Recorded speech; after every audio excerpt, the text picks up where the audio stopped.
নম্বর হাদিসের মধ্যে রাসূল ইরশাদ করেন, লা ইয়ানজুরু রাজুলু ইলা উরিয়াতির রাজুলি ওয়ালাল মারআতু ইলা উরিয়াতিল মারআতি ওয়ালা ইফদির রাজুলু ইলার রাজুলি ফি সাওবিন ওয়াহিদিন ওয়ালা তুফদিল মারআতু ইলাল মারআতি ফি সাওবিন ওয়াহিদিন। আল্লাহর রাসূল বলেন, কোন বালেগ ছেলে যেন আরেকটা বালেগ ছেলে সতরের দিকে না তাকায়, কোন বালেগা মেয়ে যেন আরেকটা বালেগা মেয়ের সতরের দিকে যেন না তাকায়, 2-3 জন বালেগ ছেলে যেন একই কাঁথার নিচে যেন না ঘুমায়, 2-3 জন বড় বড় মেয়ে যেন একই কাঁথার নিচে যেন না ঘুমায়।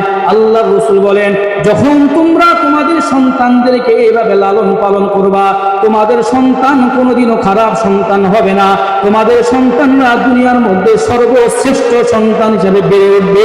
চিৎকার দিয়ে বলেন সুবহানাল্লাহ। তাহলে বাবা যারা আছেন খুব সতর্ক থাকবেন। এই শুনেন, আমরা যখন একটু বড় হয়েছি, আমার খুব ভালো লাগতো বাবার লগে ঘুমাইতে।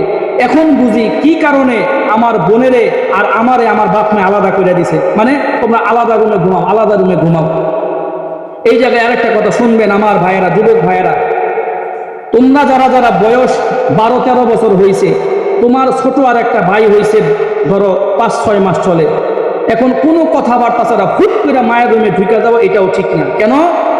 তোমার মা তোমার ছোট ভাইরে দুধ পান করাচ্ছে, তোমার উচিত হইল দরজার সামনে যাইয়া এইভাবে টোক্কা দিবা, টোক্কা দিয়া বলবা, মা আমি কি ঘরের মধ্যে আসতে পারি? এই কথা কোন ঠিক কি ঠিক না?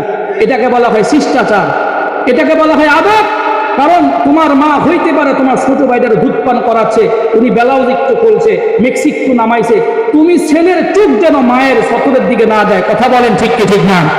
এই জন্য যুবক ভাই যারা, আমি আগেই বলছি, আমি গতানুগতিক কোন আলোচনা কোনো মাহফিলে করি না। কারণ কিরণ পূরণের কাহিনী ঘটনা বহু মানুষ জানে, এগুলো ভুলা যায়, কিন্তু এমন কিছু